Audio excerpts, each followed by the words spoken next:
September 27th, 1944. A German doctor looks at the injured American nurse lying in front of him and says something that will echo through history. "Too bad having a woman as you are the first one and no one knows exactly what to do." Lieutenant Reba Whittle had just become the only American female prisoner of war in the entire European theater of World War II. One woman, 94,000 male POWs. And here's what makes this even more heartbreaking. When she died in 1981, the United States government still hadn't officially recognized her as a prisoner of war. That wouldn't happen until 1983, 2 years after her death. In the next 30 minutes, I'm going to tell you the complete story of a woman who survived rigorous flight nurse training, flew 40 combat missions over occupied Europe, endured 4 months as a German prisoner of war, received a personal telegram from President Franklin D. Roosevelt, and then spent decades fighting her own government for the recognition and benefits she deserved. You'll hear about the September morning when her C-47 was shot down 40 miles off course, the extraordinary treatment she received from German doctors who had no protocol for female American POWs, and the bureaucratic nightmare that denied her combat-related disability benefits, even though she was literally shot down over enemy territory. This isn't just a war story. It's a story about how America treats its heroes, especially when those heroes are women. If you want to hear stories that reveal the hidden corners of history, stories that make you rethink what you thought you knew about World War II, tap that like button right now. These are the stories that don't make it into textbooks. And before we dive in, I need you to understand something crucial. While 94,000 American men were taken prisoner during the war in Europe and 77 American military nurses were held as POWs in the Pacific, Reba Whittle stands alone. She was the only American servicewoman to be held as a prisoner of war in all of the European theater. That's not hyperbole. That's documented historical fact, verified by the Department of Veterans Affairs, the National World War II Museum, and military archives. One woman, the entire European theater. Let that sink in. So who was Reba Whittle before that September day changed everything? She was born on August 19, 1919, in Rock Springs, Texas, a small town in Edwards County. This was just months after World War I ended. She grew up in that interwar period when America was trying to forget one war, never imagining an even bigger one was coming. Reba studied at North Texas State College, which is now the University of North Texas, before attending the Medical and Surgical Memorial Hospital School of Nursing in San Antonio. On June 10, 1941, 6 months before Pearl Harbor, she was commissioned in the Army Nurse Corps at Fort Sam Houston, Texas, with the rank of second lieutenant. She was 21 years old. For the first 2 years, she served as a general duty ward nurse. First at Kirtland Air Force Base Station Hospital in Albuquerque, New Mexico, then at Mather Field in Sacramento, California. Standard nursing duty. Important work, but not what she'd become known for. That changed on August 6, 1943, when she was accepted by the Army Air Force's School of Air Evacuation to train as a flight nurse. This wasn't just regular nursing with wings attached. This was something entirely new and incredibly dangerous. Here's what that training looked like. In September 1943, Reba reported to Bowman Field in Kentucky for 6 weeks of intensive training.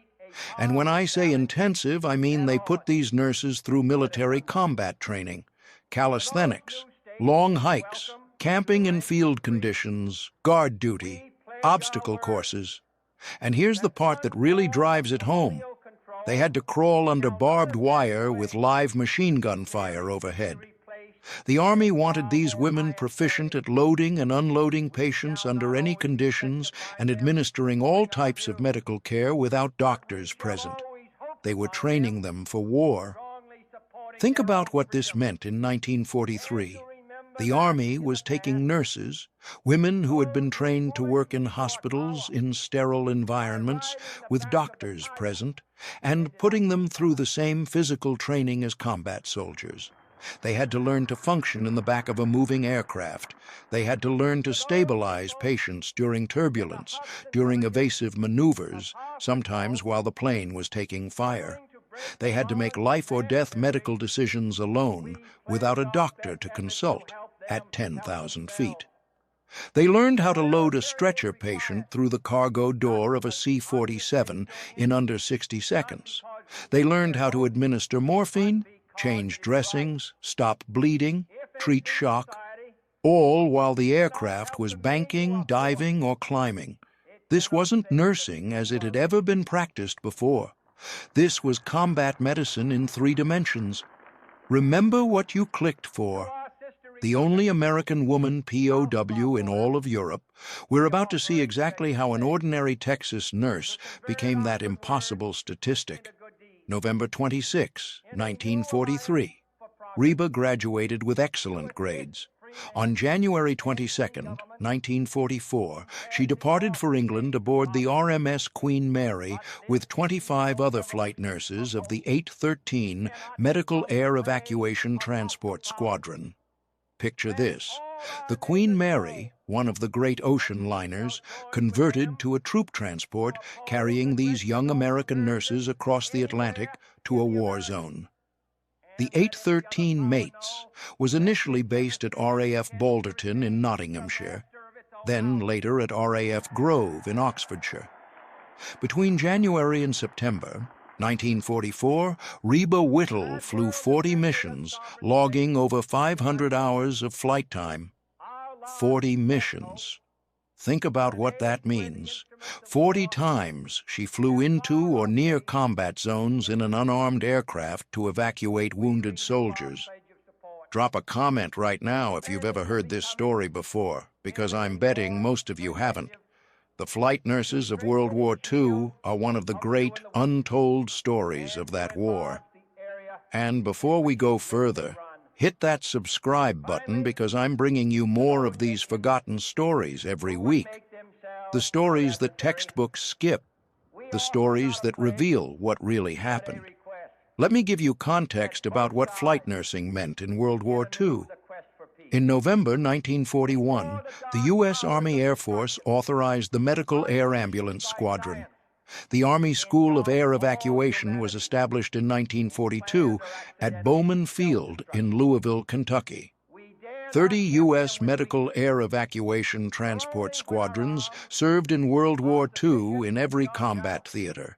In total, 1,172,000 patients were transported by air. About half were ambulatory patients, the walking wounded, and half were litter patients. Here's the remarkable part. Only 46 patients died in flight, although several hundred did perish in crashes. By 1944, 18% of all Army casualties were evacuated by air. This was cutting-edge military medicine. The aircraft Reba flew in was the C-47 Skytrain, the military version of the DC-3. With Pratt and Whitney engines of 1,200 horsepower each, the C-47 had a top speed of 220 miles per hour with a maximum range of 1,500 miles. As a medical airlift plane, it could accommodate 14 to 24 stretcher patients and 3 medical personnel. But here's the critical detail. These aircraft were not marked with the Red Cross because they usually carried military supplies and troops on the outbound flight and casualties on the return trip. That meant they were legitimate targets.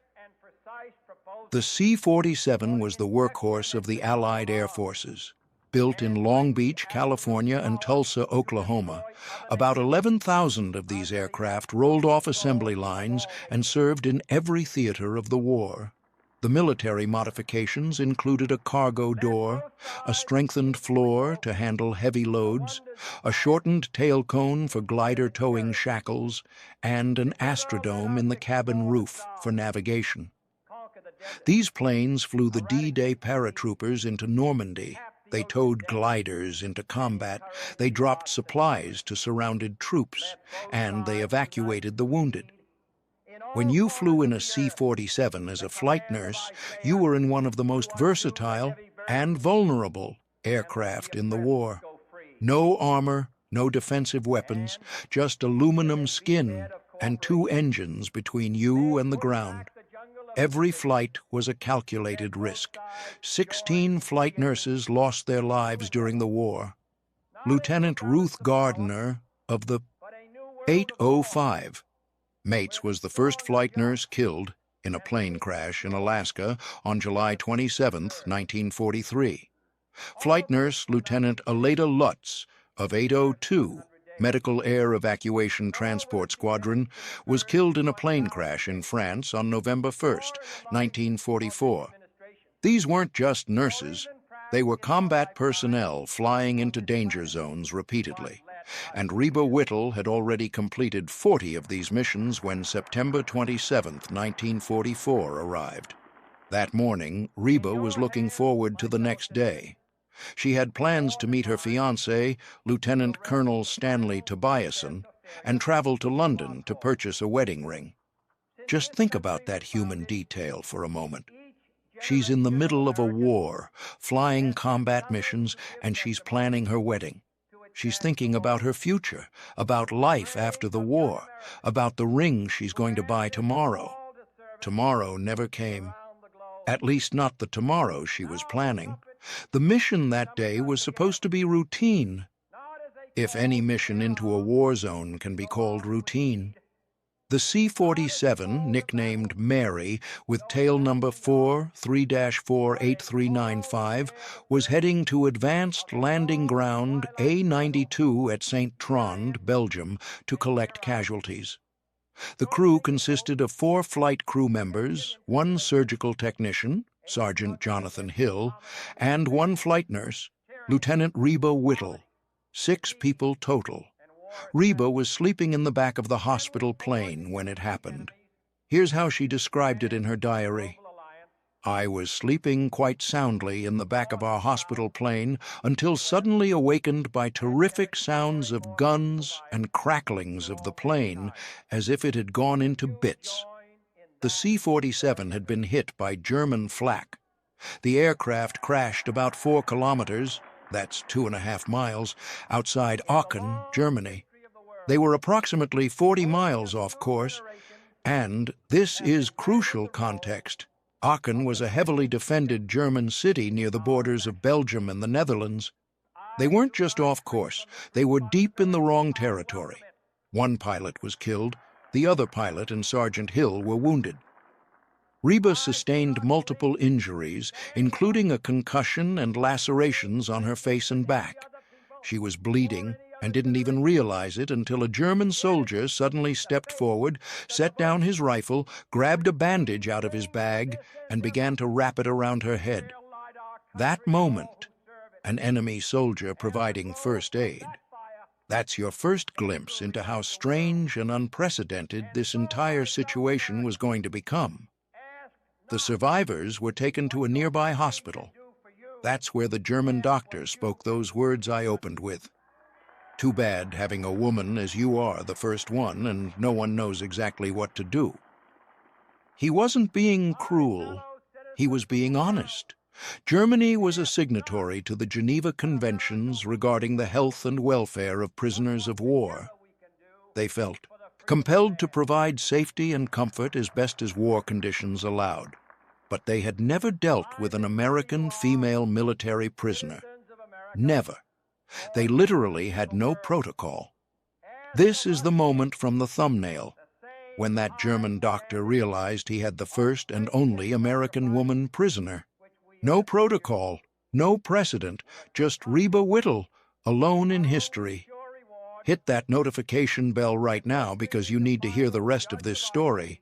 And I'm releasing another incredible hidden history next week that connects directly to this one. You're not going to want to miss it. So what happened during those 4 months as a prisoner of war? The crew members were taken to Auswärtestelle West, also known as the Evaluation Office West, which was the main Luftwaffe interrogation center in Oberursel, Germany. But Reba was separated from the rest of her crew and transferred to Hohemark Hospital, which was part of Auswärtestelle West. And here's where the story takes an interesting turn. She was tasked with providing emergency medical assistance to injured prisoners.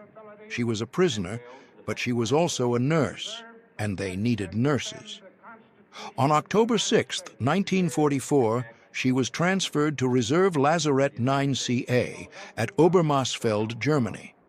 This was a field hospital operated by British, Canadian, and New Zealand medical personnel for Allied POWs, part of Stalag 9C. The facility was located in a 3-story stone building that had previously been a Strength Through Joy hostel, one of those Nazi leisure facilities. On October 19, 1944, she was moved again to Reserve Lazarett 9CB at nearby Meiningen, Germany, where she worked with burn patients, and at the Rehabilitation Center for Amputees. From her diary, "Shall never forget one of our boys by the name of Davis from Dallas, who had lost his right arm. His kind words and hospitality was really appreciated. The American soldiers were happy to see an American nurse. Some of the boys made little whatnots for me, some sending them up and wouldn't give their names. Can you imagine what that meant to those wounded soldiers? To see an American face, an American woman, an American nurse in a German POW hospital? She became a symbol of home, of hope, of America itself." Think about her daily reality during those 4 months. She's working in German-run hospitals, caring for Allied POWs, British, Canadian, New Zealand, and American soldiers. She's treating burn victims. She's working in rehabilitation centers with amputees. She's doing the same nursing work she did before capture, but now she's a prisoner herself. The wounded soldiers she cared for would make her small gifts, little handicrafts, tokens of appreciation. Some wouldn't even give their names, as if the act of kindness itself was more important than recognition. She was 25 years old, a prisoner in enemy territory, separated from her fiancé who didn't know if she was alive or dead, and she was still showing up every day to care for wounded men. That's courage that goes beyond physical bravery. That's the courage to keep being human when everything around you is inhumane. For nearly 5 months, the Germans didn't know what to do with Reba Whittle. They treated her with a degree of respect and consideration that was unusual. This wasn't because they were particularly kind. It was because they were following the Geneva Accords and because they genuinely had no precedent for this situation. Meanwhile, back in England, Lieutenant Colonel Stanley Tobiasen, her fiancé, received permission to conduct his own search and rescue. He couldn't find her. Nobody knew where she was, or even if she was alive. Then, representatives of the International Committee of the Red Cross notified the U.S. Department of State that Whittle was being held as a POW, and negotiations for her release began. On January 25, 1945, Reba was released. She was accompanied by members of the German Red Cross and transported by train to Switzerland, along with 109 other American POWs who were being returned on medical or psychiatric grounds. 4 months. September 27, 1944 to January 25, 1945. 4 months as the only American woman in a German POW system designed for men. When she reached Allied territory, she received a telegram from President Franklin D. Roosevelt. Let me read you what it said. "As your Commander-in-Chief, I take pride in your past achievements and express the thanks of a grateful nation for your services in combat and your steadfastness while a prisoner of war." The President of the United States personally thanked her. She was able to spend one evening with her fiancé, Lieutenant Colonel Tobiasen, before he returned to England. One evening. That's all the war would give them. On February 2nd, 1945, she flew from Marseille to the United States. On February 5th, she was admitted into Walter Reed Hospital in Washington, D.C., then transferred to Brooke General Hospital in San Antonio, Texas. She was also interviewed in a security orientation to learn any possible information from her imprisonment. The information was classified secret by the government, and Whittle signed an agreement not to speak about her experiences as it could endanger the lives of other military personnel. So she couldn't even tell her story. She had to carry it in silence. On February 7th, 1945, she received the Purple Heart for the injuries she received during the crash. On February 17th, she was awarded the Air Medal with a citation reading, "For meritorious achievement while participating in aerial flights in unarmed and unarmored aircraft." On March 2nd, 1945, she was promoted to first lieutenant. She had her medals, she had her promotion, she had survived, but the hardest battle was just beginning. I've linked additional research and resources about World War II flight nurses in the description below. Check that out because the documentation is extraordinary. These women were absolute heroes. After 21 days of convalescent leave, Reba returned to duty, stationed in Miami Beach, Florida. But she would never be able to fly in air missions again due to recurring headaches caused by her concussion. On May 18, 1945, she was assigned to the Army Air Force's Redistribution Station No. 2 at Miami Beach, where a military physical concluded that, due to her recurrent headaches, her flying status was suspended. On June 15, 1945, she served as a ward nurse at the AAF Regional and Air Debarkation Hospital, Hamilton Field, California. On August 3, 1945, she married Lieutenant Colonel Stanley W. Tobiason at Hamilton Field. Finally, that wedding she'd been planning when she was shot down, but it came at a cost she was still paying. In January 1946, she was discharged from active duty for medical reasons. Her military career was over. She was 26 years old. Now comes the part of the story that should make you angry. In 1950, Reba began the appeals process to get a military retirement. She had been diagnosed with post-traumatic encephalopathy, chronic severe anxiety reaction, and early lumbosacral arthritis, all conditions resulting from the crash and her captivity. Her appeals were denied. Let me say that again. She was shot down over enemy territory, held as a prisoner of war for 4 months, and her disability appeals were denied. Let me break down what those diagnoses mean. Post-traumatic encephalopathy is brain damage from head trauma. In her case, from the concussion she suffered in the crash. Chronic severe anxiety reaction is what we would call PTSD today, the psychological impact of being shot down, captured, and held prisoner. Early lumbosacral arthritis is spinal damage in the lower back from the physical trauma of the crash. These weren't minor injuries. These were life-altering conditions that prevented her from continuing her military career and affected her for the rest of her life. And the military's initial response was to deny her appeals. In January 1954, the Army Physical Disability Appeal Board agreed that she was relieved from active duty by reason of physical disability and thus eligible for retirement pay benefits. Good news, right? Wrong. They determined her disability was not combat incurred, so it was backdated only to the time of her application in April 1952. Her retroactive pay amounted to $3,780. After another review of her case, an additional $999 was added. Total, $4,779. Here's the problem. Had she received retroactive pay from the date of her discharge in 1946, it would have totaled $13,760. That's a difference of about $8,981 in 1954 money. Adjusted for inflation, that difference was worth roughly $140,000. But beyond the money, there's the principle.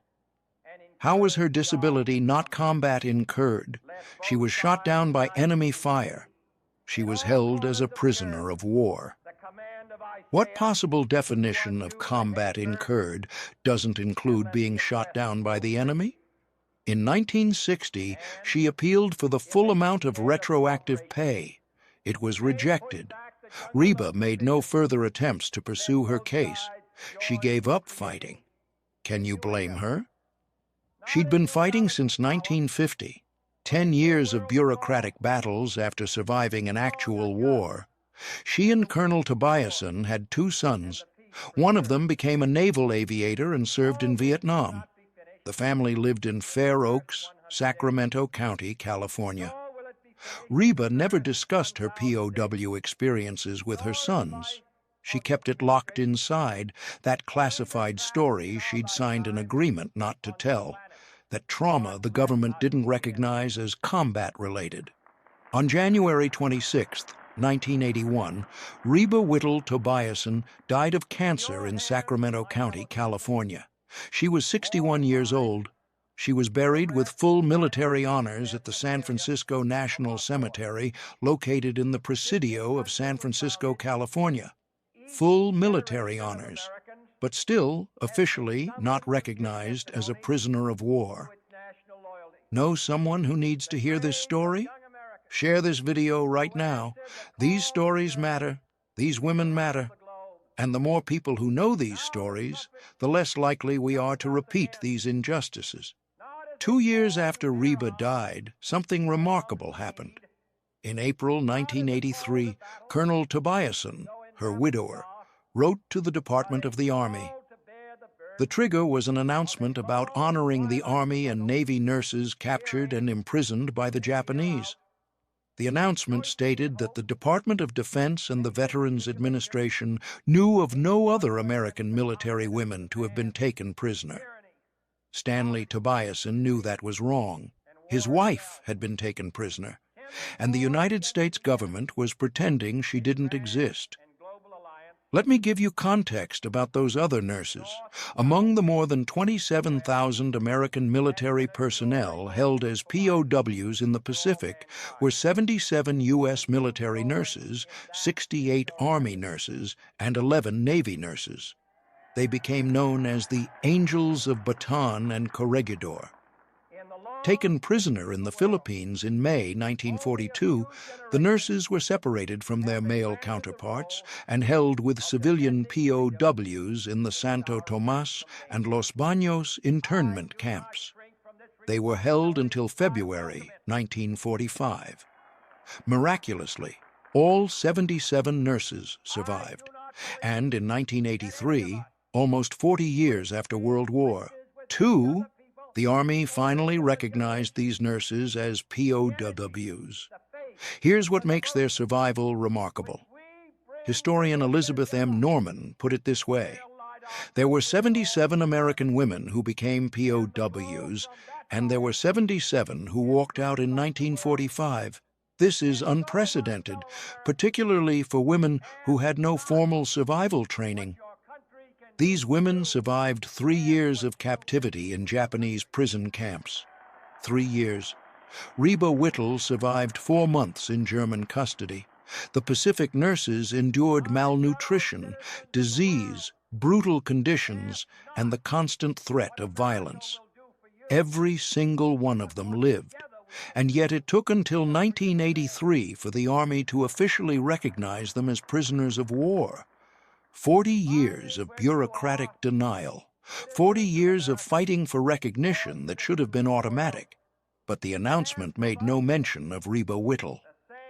Stanley Tobiasen's letter changed that.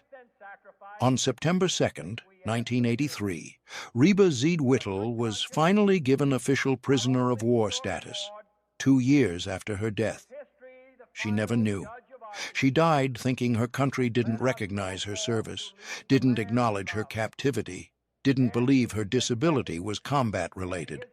She died believing she'd been erased from the record. But Stanley Tobiasen wasn't done. On October 17, 1997, 16 years after Reba's death, 14 years after her POW recognition, her granddaughter, Sierra Tobiasen, accepted the Prisoner of War medal on her grandmother's behalf. Reba Whittle never held that medal, never saw it, never knew it was coming. The Prisoner of War medal was authorized by Congress in 1985, created specifically to honor those who served as prisoners of war. It took another 12 years before Reba's family received hers. Sierra Tobiasen stood in for the grandmother she'd known, the grandmother who had never spoken about her war experiences, the grandmother who had carried those 4 months of captivity in silence for 36 years. When Sierra accepted that medal, she was accepting recognition that should have come in 1945, should have been pinned on Reba's uniform by a grateful nation. Instead, it came in 1997, handed to a granddaughter, a tangible symbol of justice delayed and dignity denied. Let me recap what we've covered in the last 30 minutes, because this story contains layers you need to remember. You now know that Lieutenant Reba Z. Whittle was born in Texas in 1919, commissioned in the Army Nurse Corps in 1941, trained as a flight nurse in 1943, and flew 40 combat missions over occupied Europe in 1944. You know that on September 27, 1944, her C-47 was shot down near Aachen, Germany, and she became the only American female prisoner of war in the entire European theater. One woman among 94,000 male American POWs. You know she spent 4 months in German custody, working as a nurse in POW hospitals, and that a German doctor told her, "Too bad having a woman as you are the first one and no one knows exactly what to do." You know she was liberated in January 1945, received a telegram from President Roosevelt, was awarded the Purple Heart and Air Medal, but then spent decades fighting for disability benefits that the government claimed weren't combat-related, even though she was literally shot down by enemy fire. You know she died in January 1981 without official POW recognition, and that recognition finally came in September 1983, 2 years too late. And you know that in 1997, her granddaughter accepted the POW medal that Reba never received. Here's what I want you to do. First, recognize that history is full of these gaps. Stories of women, stories of minorities, stories that don't fit the neat narrative we tell about the past. Second, understand that bureaucracy can be as devastating as combat. Reba Whittle survived being shot down and 4 months as a POW, but she spent the rest of her life fighting her own government for recognition she deserved. Third, honor the flight nurses of World War II. 16 of them died. 172,000 patients were transported by air because of their courage. They flew into combat zones in unarmed aircraft repeatedly to save lives. The story of Reba Whittle teaches us that heroism isn't always recognized in the moment. Sometimes it takes decades. Sometimes it takes death. Sometimes it takes someone like Stanley Tobiasen who refuses to let the story be erased. You started this video probably not knowing who Lieutenant Reba Z. Whittle was. You now have the responsibility to make sure her story doesn't disappear again. Click that subscribe button and hit the bell, because next week I'm revealing another World War II story that's been deliberately hidden.